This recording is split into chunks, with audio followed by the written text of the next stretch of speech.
Rates of mental health problems, including anxiety and depression, have steadily increased over the past 8 years, with rates even higher among racial and ethnic minority students.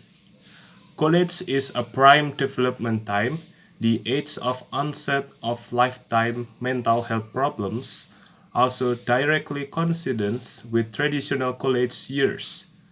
75% of lifetime mental health problems will appear by age 24, said Sarah K. Lipson, assistant professor of Boston University School of Public Health Law. And Lipson and his colleagues reveal how common depression, anxiety, and other mental health problems are and how this problem impacts students of color. This paper looked at survey data collected by Healthy Minds Network between 2013 and 2021 from 350,000 students across more than 300 campuses. The study was co-authored by Lipson and other members of the Healthy Minds Network team. They found that student mental health across the United States had experienced consistent declines over the 8 years of data analysis, with a 135% increase in overall depression and a 110% increase in anxiety from 2013 to 2021. The number of students meeting criteria for one or more mental health problems in 2021 has more than doubled from 2013. Open for the start of the 21 to 20 year school year, teachers and staff are looking forward to seeing their students to the real classroom. We are thrilled that everyone is back to the start school year, said Bob Mulaney. But this transition is fuller than anticipated. Since the beginning, we have seen increased level of stress, anxiety, and different behavioral problems in students, Mulaney said. Schools across the country are overwhelmed with K-12 students struggling with mental health issues. According to the school staff, pediatricians, and mental health care workers. This spike has not only made to return the classroom more challenging for educators. It has also put a strain on already strained healthcare system. Of course, the improvement in children mental health symptoms did not start with the school year. Recent studies have shown that the pandemic exacerbating an already developing crisis in adolescents' mental health. CDC data show that the proportion of mental health emergency visits for children began to increase since the start of the pandemic. In the fall of 2020, the American Academy of Pediatrics, the Children's Hospital Association, and the American Academy of Children and Adolescent Psychiatry declare a mental health emergency in children and adolescents. The increase in symptoms continued into the 2021, according to the data from the Association of Children's Hospital. There were more than 47,000 mental health visits to emergency departments at the 38 pediatrics hospitals across the country in the first three quarters of 2021, nearly 40% more than the same. Many students hurt themselves.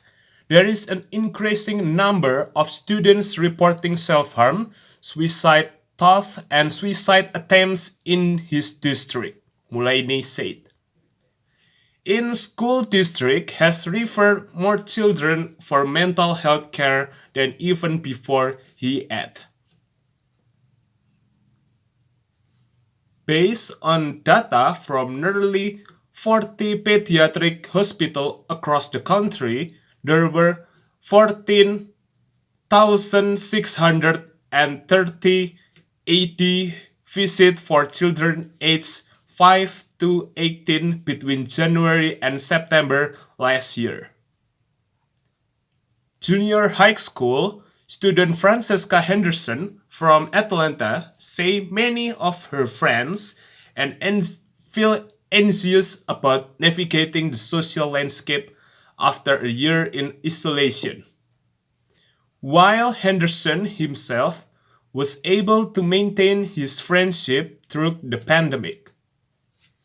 He said he initially found it difficult to interact with people up close again. According to this year's survey by Ruang Empati, 13% of respondents said that had thoughts about suicide. 3% of those surveyed said that had attempted to end this life. Multiply that by the numbers of students in Indonesia, Psikiatris Teddy Hidayat, a founder Ruang Empati, told to CNA. And the magnitude and urgency of the problem has become too great that it deserves a lot of attention, he said, highlighting that news of suicide among college students had become more and more common since the pandemic began. Firman Islami, a mental health peer counselor at Institut Teknologi Bandung, Indonesia, said during the pandemic, more and more of his fellow scholars were contacting him about their anxiety and depression. The pandemic has become a challenge for everyone. You experience a sudden and drastic lifestyle change.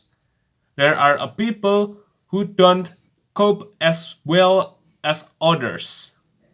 Not everyone comes from a harmonious family and when then spend too much time at home and fight occur, the Bandung Institute of Technology student told CNA. According to Arlisa Wulandari at a lecture at the Faculty of Medicine, Ahmad Yani University, Bandung, admits that some parents are reluctant to give a medical approval for mental health care. Many parents deny it. They don't want to admit their children suffer from depression. They don't want to be seen as a bad parents. They don't want to have a mental illness in their children's medical history because they are worried it will hurt their chance of getting a job. Art can be therapy for them. Some people can release stress through singing or drawing. Tearing up a paper or doodling can already help them with whatever they are feeling inside and communicate their thoughts through visual language. Ira Ardriati, an art lecturer who has helped the group with the therapy program. The goal is not to produce good work of art, but to make them feel better than they were before. Thank you for watching this video about mental get worried and see you again.